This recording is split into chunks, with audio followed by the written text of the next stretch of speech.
Good morning, everyone. I'm going to go ahead and warn you ahead of time. Look at your watches. And I don't know what time yours says, but ignore it, okay? I'm just kidding. I will do my best, and there's several things I want to do this morning. I do want to share a message with you from a very particular perspective. But just, if you don't mind, I'd like to take just a few minutes and tell you a few things about what God's doing around the world. I promise to have you out by 12 o'clock. Anyone opposed? All opposed? Leave now. No, don't. Please don't leave. But if you have something you have to leave, that would be understandable completely. As Brother Gene said, I am married to Lynette. This is my wife. I'm glad to have her with me. She's, as she explained this morning in Sunday school, is going through some physical challenges, but this is one of the few times she's been able to be with me. And it's just good to, especially the fact that it's been family, being able to be with family and Jean and Jane and spend some time with them. Very little time, it seems like. We've just been running the whole time we've been here. But I want to tell you just a little bit about our family. When we were at Hazel Park many moons ago, and that was a few moons ago, and someone reminded me that I had black hair then. Very dark hair, I did. But now it's white, and one time we returned to Africa after a year stateside, and evidently I'd picked up a few extra gray hair about that time. And one of the Africans looked at me and he goes, "Wow, you have cemetery flowers growing out of your head." I said, "That's what they call the white hair," so I got plenty of it. I've got the whole garden of cemetery flowers blooming right now. But we are parents of 4 children. Our oldest son, Trey, is in the military. He's in the United States Air Force. He does the most dangerous job in the military. He disarms bombs. He has been in Iraq twice, Afghanistan twice, and I hope you love our American soldiers as much as I do. And I always have, but having a son there and having him serve, of course, has increased that considerably. But I'm very proud of him. He is truly one of my heroes in the military. He has earned 4 Bronze Stars for bravery in battle, and quite the soldier that he is. He's married, has 3 daughters and a son, and all beautiful children, the best grandchildren in the whole wide world, as you can imagine. Second son, Adam, is living in Colombia, South America, in Barranquilla. If anyone familiar with that part of the world, Barranquilla is just right up on the northern part of Colombia. He is getting married June 15th. We're all going down as a family, spend some time there. We're looking forward to that. We're all going to be there for that wedding. We're sure to be quite the celebration for 2 reasons. The fact of the wedding, which is primary, but also for the fact that all of us can be together as a family, just spend some family time down there. Our third son, Aaron, by the way, Adam is marrying a Colombian girl, and she only speaks Spanish, and this is going to be fun. We've decided we all ought to learn Russian or Japanese or something, so we all have to communicate in a second language, but we probably better go with the Spanish a little bit. Our third son, Aaron, is not married, maybe soon, we don't know, but he just graduated from nursing school and working at Baptist Hospital in Nashville, Tennessee, thoroughly enjoying that. The only thing I really don't like about that is when he and Lynette get together, they start talking about blood and guts and all that stuff that goes on at the hospital. I am not that kind of person, especially at the dinner table. And they talk about those things just like it's just normal stuff. And I go, "Don't talk about that. We're eating here." "Oh, okay." And you just forget about it. But it's good to have that job, to have that job. And also the fact that he's enjoying it and finding himself there is really good. Our daughter, Autumn, is married. She lives in Nashville, Tennessee. I like to say she's a school teacher by profession, by training, but a nanny by choice. In fact, she actually makes more money as a nanny than she did as a school teacher. But there were several reasons she got out of that. Maybe one day she'll go back. She's hoping to continue her education soon and maybe get back into teaching one day. But that's a little bit about our family. Lynette and I are in Nashville, Tennessee right now. I am serving as General Director of International Missions. We came home February 2011. We actually came back stateside to give her some recovery time. We did not come back thinking or believing or knowing at that time that we were going to be asked to take this particular role. But God, in His impeccable timing, knew that that's what we needed to be doing and where we needed to be at that time. And so we were certainly agreed. I would not have taken this job if she had not felt that this was the right thing to do. But we do believe this is where God wants us. And I just want to take just a few minutes and tell you a few things that God's doing around the world. I know that you keep up, I hope you do, keep up with your missionaries from Michigan. You have the Riggs, the Andersons, and I know one that slipped me. Who slipped me? There's three. Johnsons. How could I forget them? They just went back to the field. Tim and Christy Johnson. Now, you're proud of all of them. Just let me take you just over my journey for the last couple of months. In January, started off in Panama. And when I went to Panama, went there to celebrate 50 years of Free Will Baptist International Missions work in Panama. It was a great occasion for me. I enjoyed the celebration, enjoyed being with the people there. And I think all of us understand that as missionaries, our task really is to go to preach the gospel. We want to see people come to know Christ, disciple them, train leaders, plant churches, and eventually we want to see the national pastors and leaders take responsibility for those churches. But what was really impressive to me in Panama, that every Free Will Baptist church in Panama is planning at least one other Free Will Baptist church, and these churches are being led by Panamanian pastors, for which we're extremely thankful to see that God is working in this way. And I think also it helps us to know that we are accomplishing our task. We all know that our task will not be finished, will not be accomplished until the Lord returns, and that's when He says that that time is over. But 50 years in Panama. And I went from Panama to Uruguay. In Uruguay, went there to celebrate 50 years of ministry in Uruguay. I need to drink some water. Excuse me. Oops. I was getting a little something in my throat there. But went to Uruguay also to celebrate 50 years of ministry. Very interesting thing that part of that trip was, and I don't know how much you know about the Free Will Baptist history, but we had some missionaries, Bill and Glenda Fulcher. They went and served there, and he passed away several years ago, but she was with us on that trip. And just being with her, hearing her perspective, going places, let her tell us about how they began the work there, and then to see where the work is today with trained leaders and pastors going out, taking responsibility for the works there was very encouraging.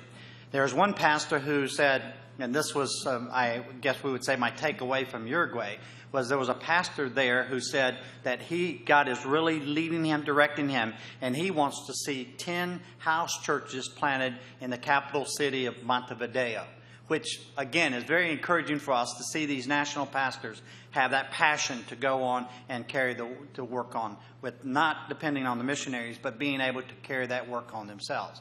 So that was 50 years in Panama, 50 years in Uruguay. And then in February, I went to Cuba. I've always had a desire to go to Cuba. For those who know a little bit about our history, you've heard the name Pop Willie, Pop and Mom Willie. When I was just 12 years old, Pop Willie came to our home, and when he spoke about Cuba, it just created and stirred a desire in my heart to go to Cuba someday. So for me to go was really like sort of a dream come true. But when I got there and just saw the fellowship with those 600 people that were gathered for those 3 days of fellowship, it was a great time of rejoicing. And what was interesting, the only reason they had 600 people was because they were limited to 600 people. That's all the government would allow them to gather in one spot at one time, was 600 people. So they had to pick and choose their representatives from all over the island. But every Sunday, in the country of Cuba, over 10,000 Free Will Baptist people meet, worship as a result of the ministry there. And I don't know about you, but to me that really is a great cause for rejoicing. Then in March, I had a privilege to go to India to visit with another one of my heroes, Brother Carlisle Hanna. Many of you have heard of Carlisle Hanna. Brother Hanna has been in India for 62 years. But Free Will Baptists have been working in India for 77 years. So I go back, Panama 50 years, Cuba, Uruguay 50 years, Cuba 70 years. And then I go to India and 77 years of ministry there. But you know, we all know that longevity or staying in the same place for a long time does not always equal success or prosperity or whatever. And in this case, souls and seeing churches planted. But I want to assure you that in India, God is at work. He is still at work. He has been at work over this long period of time. And every Sunday, right now, their day is finished. They're 12 hours behind us. They're getting ready to go to bed, probably already in bed by now. But this morning, their time, over 17,500 Free Will Baptists met in India. And so I just say, praise the Lord for what He's doing now. So that's a little bit about our past, 50 years, 70 years, 77 years. But we look at the future, and we have a great future. We have several young couples right now that are ready to go. I mean, fired up, ready to go. Some of you are aware, I hope all of you are aware, but in December board meeting of this past year, our board made a very tough decision because of our financial situation. We were facing a financial crisis where our cash reserves were at an all-time low. We were at such a point that honestly, if we'd have had to call all of our missionaries home, pay off their severance pay, the plane tickets, and do all of that, that we would have not even had enough money to be able to do that. We knew that something had to be done. The board decided to keep all of the missionaries that were presently on stateside assignment home until we reached a certain level, 10% of our annual budget in cash reserves. And so we set that goal. That would be $610,000. And I know that sounds like a lot of money, but when you have 72 missionaries out there and all the ministries that we're trying to maintain, that is not a lot of money to have in cash reserves. Our budget is $6.1 million for the whole year. Again, that sounds like a lot of money, but if you can just imagine all that's being done with that money, it is really not a lot. We could use a lot more and would love to have a lot more. But so the board set those standards and said we have to get $610,000 in cash reserves. We have to see our money go up, our monthly support go up, and we have to be able to sustain that level of $610,000. We began to pray about it, and I mean, we really had a great time of prayer, as Lynette spoke about in the Sunday school hour, the importance of prayer at a time like this, or any time in our lives. But as we just ask God to stir in the hearts of our pastors and our leaders, and to get them to respond to this financial need so we could get our missionaries back on the field. Tim and Christy Johnson, your missionaries, I'll never forget that day after the board decision. I was, as director, was asked to call all of the missionaries that are stateside and tell them that they were really locked into staying until, we could give them a release, or if they had legal reasons to go back before everyone else could go, as the Johnsons did and the McVeighs. But I'll never forget this. Of all the jobs I've had, the task I've had since being general director, that was truly the toughest task. Calling up the Johnsons and say, sorry, you can't go back. And you get that moment of silence on the other side, on the other end of that line, and then you hear the, little sniffles and they're crying because their heart is in Spain. Their heart's not here. I'll tell you that right now. If you know the Johnsons, if you had them in your church, you know what I'm talking about. They love Spain. Our missionaries, we had a young couple that were ready to go. We called them, Mick and Rachel Donahue, and called and told Mick, and you could hear that silence, and then you could hear the tears again. And he said, well, I guess I'll go unpack that box I just put in a container. They were 2 weeks away from leaving, going to Spain to begin ministry there. So they're on hold right now until we can reach that point. But I want to tell you, God is at work. January, February, and March were the best months that we've had. They weren't great months. We still were deeply in the red trying to come out of that. But they were good months. They moved. They were ticking up. It looks like April was a very good month for us. It was the first month in about 26 months that we actually brought in more than we spent. So that was a very positive thing for us. So we see it moving up that way. We have our World Mission Offerings. It was April 29th when we asked all of our Free Will Baptist churches. We had set a goal of having 650 Free Will Baptist churches at least sign up to take up a World Mission Offering. Now, that may not, I don't know what that sounds like to you. I don't know if you know how many Free Will Baptist churches are, approximately 2,600. Now, when you think about 2,600 Free Will Baptist churches and only 650 of them giving an offering, really, that's not very good. There are about 48% of our churches that give absolutely nothing to international missions. That's not right. With the doctrine we have, we believe in the free will of man, that we share the gospel. People can accept or reject. That means it is our responsibility to take the gospel and present it to them. Having that as our foundational theological belief, having the command of Christ to go into all the world, I don't know how we can not be involved in missions, but yet we still have about 48% of our churches, and 650 doesn't even represent barely a quarter of our churches that are represented. But we are pleased because the most we've ever had was 529 to sign up. This year we had 714 churches sign up to take an offering. That was a cause for rejoicing within itself. But 19 of those churches are overseas churches. Churches in Spain, churches in Japan, churches in Panama. That they too feel a part of international missions. They too want to see the gospel shared to the rest of the world. So this year we're truly having an international offering.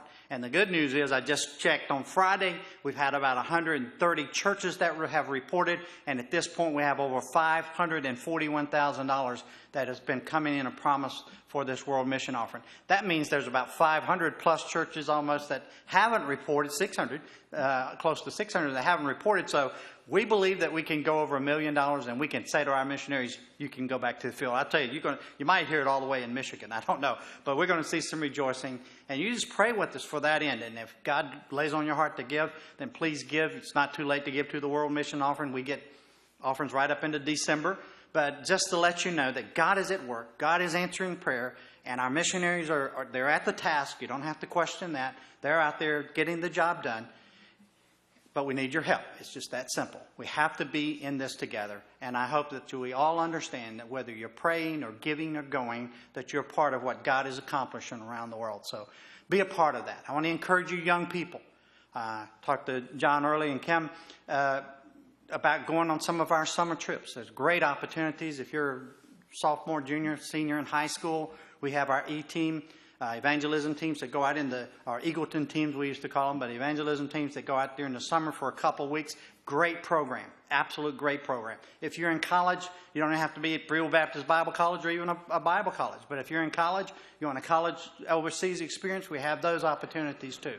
We have building teams going out with our HANA project, which is as Lynette referred to, the NGO, non-government organization, humanitarian branch of Free Will Baptist. We have opportunities for you to go out and do projects in Central Asia. We have projects this year in Bulgaria, in Kazakhstan, and in Ivory Coast, in Panama, and in Cuba. And so there are great opportunities for you to go to places and be on a mission field, see what God is doing around the world.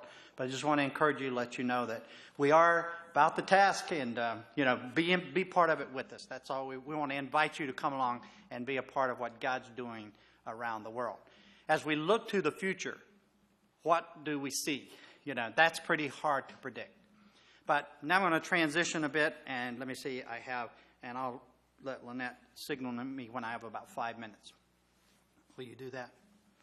And but I just want to transition and lead you into what I want to talk to you about today, if you would. I want to talk about creative access countries. What does that mean, and what's the relevance of it to us at all? If we can do we have our slide thing going? There we go. We're going to read a passage, Romans chapter 5, verses 20 through 22. As we look at where we have been as missions and where we're going, in all reality, the world is becoming more and more resistant to the gospel. That includes the United States of America. More and more resistant to the gospel. So when we think about the future of our missionaries and of our mission and our missionaries and where we're going to send them, I will tell you they will be going to places where the gospel truly has never been preached. In this particular passage in Romans chapter 5, verses 20 through 22, you find Paul, and he's talking about ministering to the Gentiles. I would encourage you sometime to read the whole chapter, but verses 14 through 22 in particular. But this is what he says. Yea, so have I strived to preach the gospel, not where Christ was named, lest I should build upon another man's foundations. But as it is written, to whom he was not spoken of, they shall see, and they that have not heard shall understand. One of the things that we're going to see, I do believe that we're going to see in missions, is as we prepare missionaries, we want to prepare them to go into the closed countries, creative access countries, restricted access countries, whatever terminology you want to use. Let me clarify that so we are using the same term. There are two words that we hear quite a bit in missions today. One is creative access or restricted access. They basically are talking about the same country. Restricted access countries, we're talking about those where there are restrictions, government restrictions that prohibit either the preaching the gospel or, people converting to Christianity, and sometimes even the establishment of churches. When we talk about creative access, it's the same countries, but what we're talking about is the means and methods that we'll have to use to get into these countries. These are areas of the world, there are areas of the world where truly the gospel has never been preached. Now, if you can imagine with me just for a moment today that we could cut off all the lights here, cut off all the lights and, close the windows and absolutely no lighting coming in here at all. And if I was to strike a match or to light a candle at that point, it would be pretty significant light. That is what the gospel is like being preached in many, many parts of the world. What we see and what we're experiencing right now, it's what it's like in America. Please do not tell me that there's no one in America that cannot hear the gospel. It's there. You can go to Walmart and buy a Bible, for crying out loud. It's here. You can turn on your radio. You can scan the radio and you will hear Christian music. You will hear a Christian station. So we have access to the gospel. There are parts of this world, one particular area called the 1040 window. How many of you have heard of the 1040 window? Please raise your hand. If you haven't, don't be embarrassed. Just if you've heard about it, raise your hand high. 1040 window. The 1040 window is an area of our world, the world that we live in today. It's 10 degrees north of the equator up to 40 degrees north of the equator. And then from West Africa all the way over to East Asia. In that area, it's called 1040 because of those two bearings. And in that area, there are 57 countries. And in most of those countries, the people have not heard, or what they have heard is very little about the gospel. 87% of the least reached people in the world live in that 1040 window. It is just 1/3 of the world's land mass, but over 2/3 of the world's population lives there. In that particular area, that 1040 window, those 57 countries, there are 1 billion people approximately that have never heard the gospel even one time. And here is where it gets twisted. Because you would think that with the need being that great, that is where we would be putting our emphasis as missions. Yet, if you do collectively all evangelical missions around the world, we're only putting about 11% of our resources into reaching the most unreached peoples of the world. That means that we're putting a lot of money into countries and in areas of the world where the gospel has already been preached, or there are people, significant enough number of people that are converted that they could reach those people. Now, what I'm saying, all of that is important that we understand that if we look at the future of our mission and what we're going to be doing and what we hope to be doing, we're going to be focusing on these creative access countries. There are about 238 countries in the world today. Of those 238, there are 120 of them considered creative or restricted access countries. And out of those 120, there are about 30 that are closed. So there are people that are very, very resistant to the gospel. That's the area left to be evangelized. That is where we need to be focusing. If we're going to be focusing on that, I think we need to understand it a little bit better. I want to give you 5 scenarios. I'm going to leave you with questions, a lot more questions than I am going to give you answers today. There's not a clock around here I can see, I don't think. Where? Oh, down there. So if you see me looking down, you know what I'm looking for. But I want to give you these 5 scenarios and then a couple of principles that will guide us as we go in, or hopefully go into these creative access countries. Scenario number 1, we were sitting in a pastor's study in a country in Uzbekistan, and I was with several people visiting with us or on that trip with us, and one of them said, how many missionaries, and before they could hardly get the words out of their mouth, the pastor said, stop. Said, please do not say the word missionary here.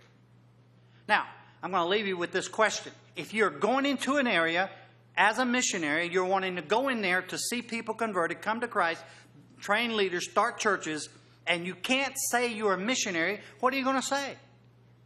Is it being deceptive? Now, you say, don't leave me with these questions, but I want to just tell you, these are the things we have to grapple with. Is it being deceptive to go into these countries and not declare yourself as a missionary? And if you can't say you're a missionary, what are you going to say you are? What are you going to be?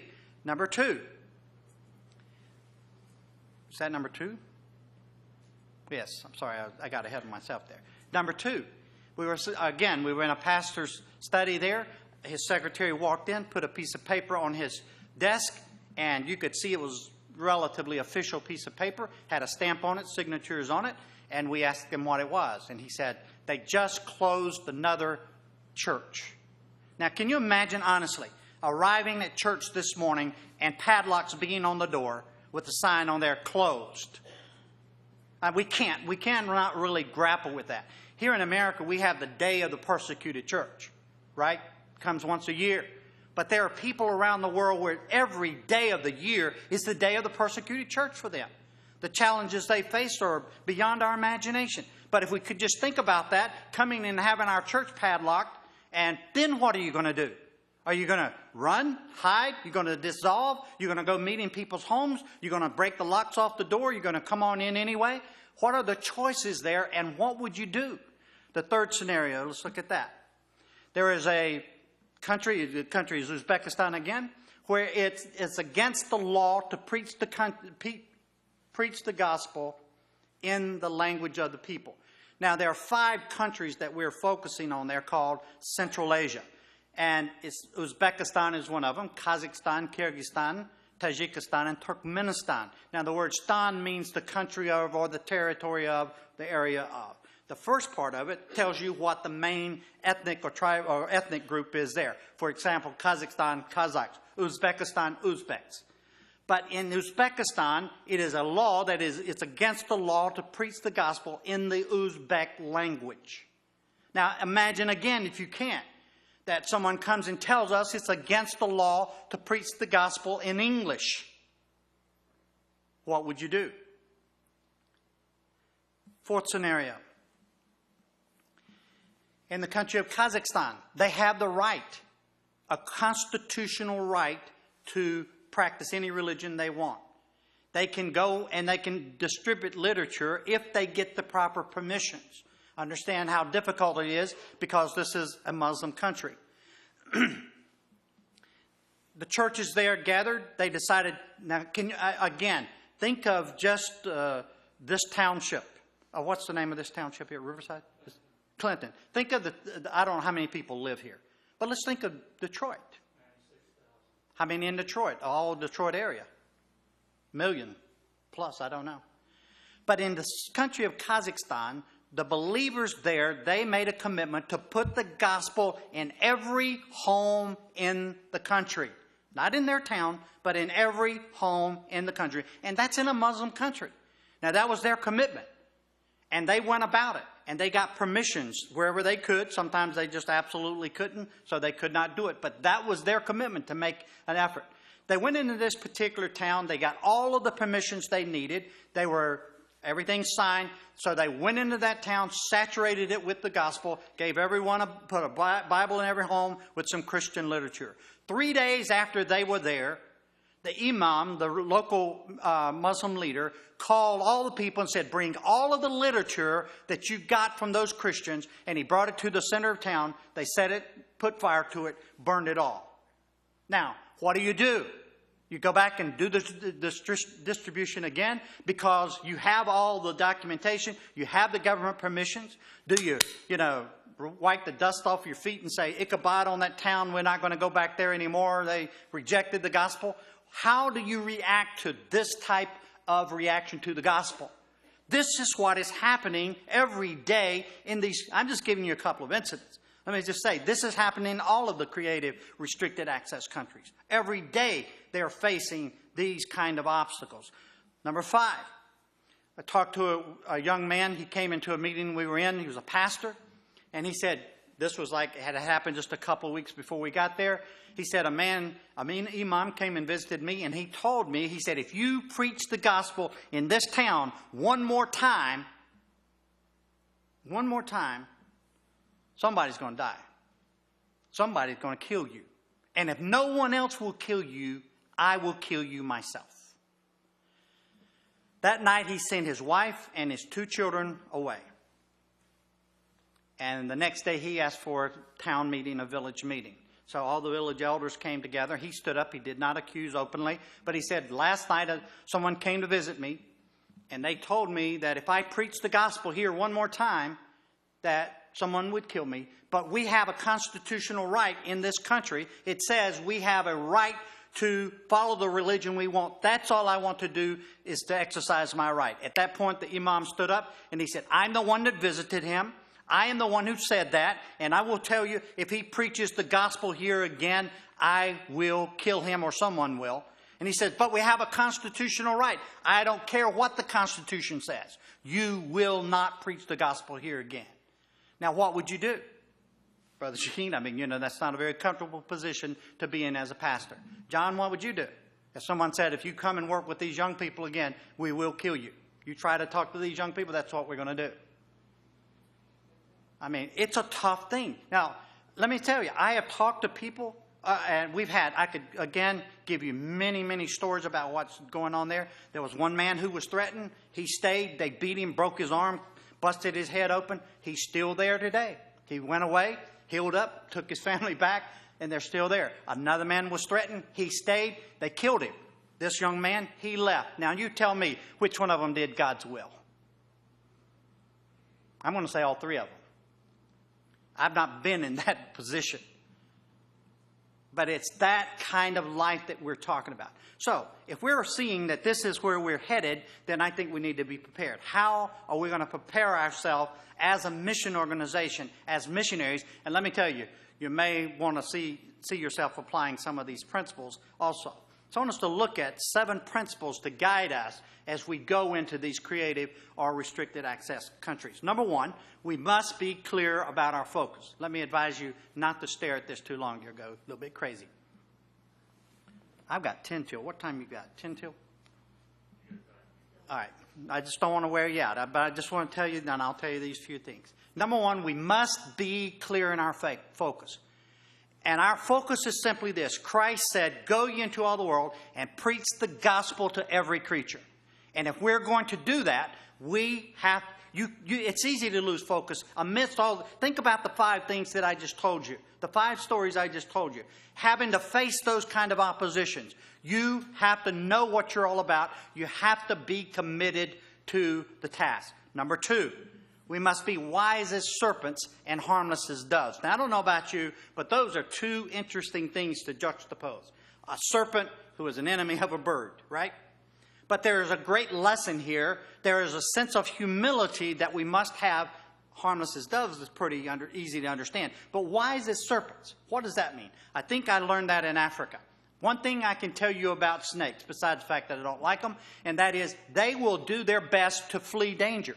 They try to avoid conflict. They try to avoid danger. Some of them will warn you some way or another, like a rattlesnake, which we don't have in Africa. Some of them will spit at you like the spitting cobra does. But they do try to avoid danger. And this is what I really think it means. It says, stay away, avoid danger as much as you possibly can. But when you are in that time of conflict, be as harmless as a dove. Demonstrate a spirit of humility that touches the lives of others. Number 3. We must provide holistic or practice holistic ministry. Now, what does that mean? Simply this. 2 words that are very important here. Minister and witness. At the state meeting, I preached a message on this from Acts chapter 26. Because minister means meeting people's needs. Witnessing, we know what that means.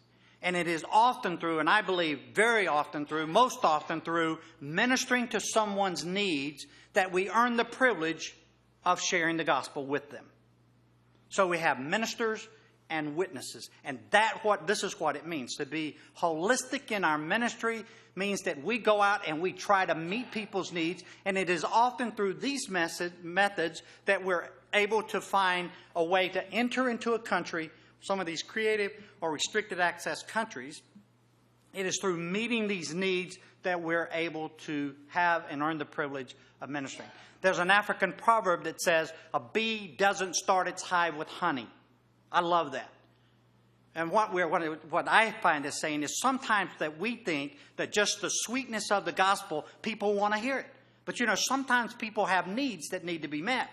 And it's through meetings. If they're hungry, they don't want the gospel, they want food. Agreed? If they're sick, they don't want the gospel, they want medicine. If they're cold, they don't want the gospel, they want blankets, they want clothes. And it's through those things that we demonstrate God's love for them and earn the privilege of ministering to them and witnessing with them. Number 4, we must be cautious but not paranoid. And I want to tell you something. There is enough going on. I've been into some of these countries. It would take me an hour, and I know you don't have it, to tell you some of the things that we've seen. Many times we know that, we've been followed. People are following us. There are times that people are following us. We don't know they're following us. They're watching us. They know what we're doing. They know what the Christians are doing. In some countries, in the country of Turkmenistan, they say that 1 out of every 2 people are reporters are willing to tell the government on other people, especially about Christianity. I can't imagine that being that risk there all the time. And this is what these governments want. They will kick people out, like in Morocco. Once a year, they'll kick people out. They'll go in and just select people randomly, missionaries, and they kick them out. And don't give them a reason. They said, you have 24 hours to leave the country. They know that the missionaries are going to talk among themselves. And then they know you're going to foxhole, and you become paranoid, and you become ineffective. So you have to be cautious, but not paranoid.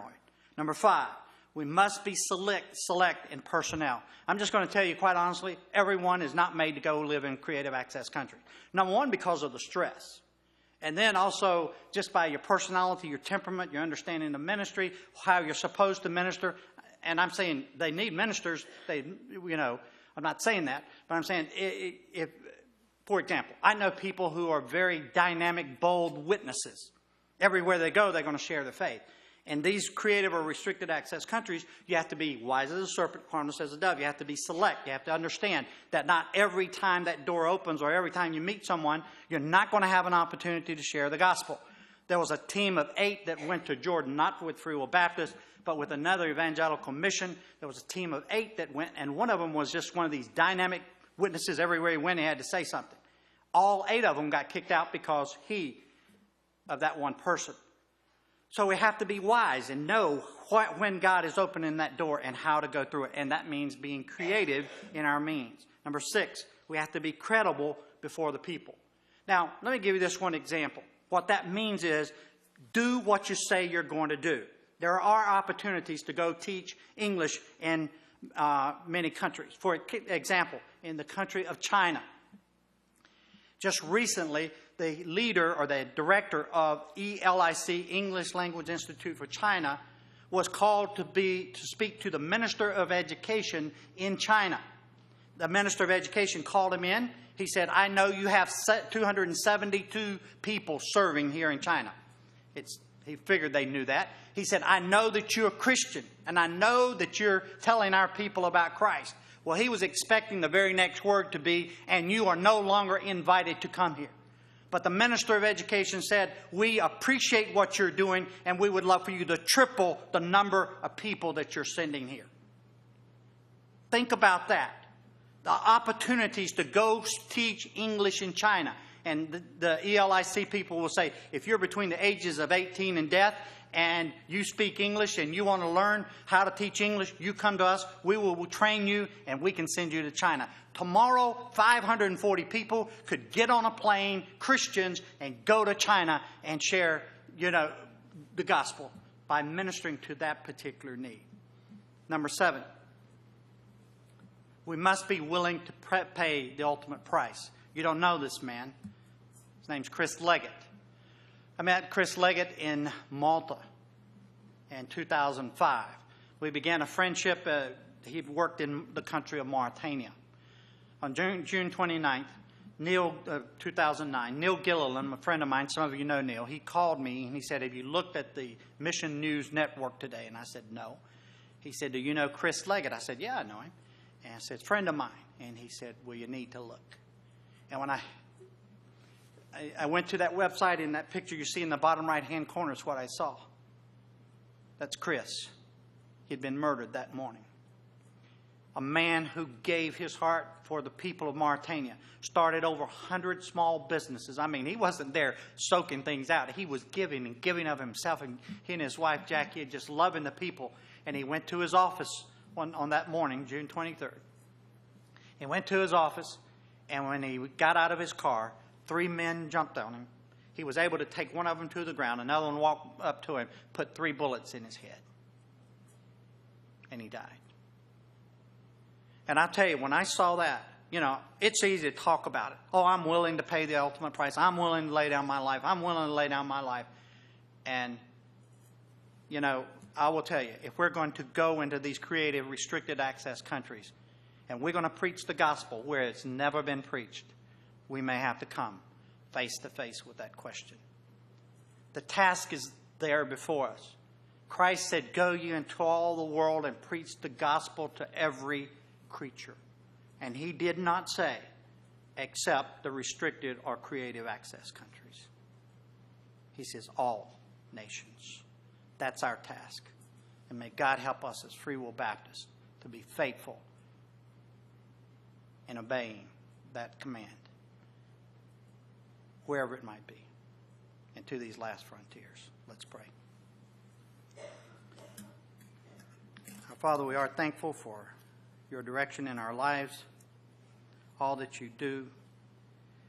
You've given us a command to obey, and we pray, Lord, that we would be truly obedient servants. You said, go into all the world, preach the gospel to every creature.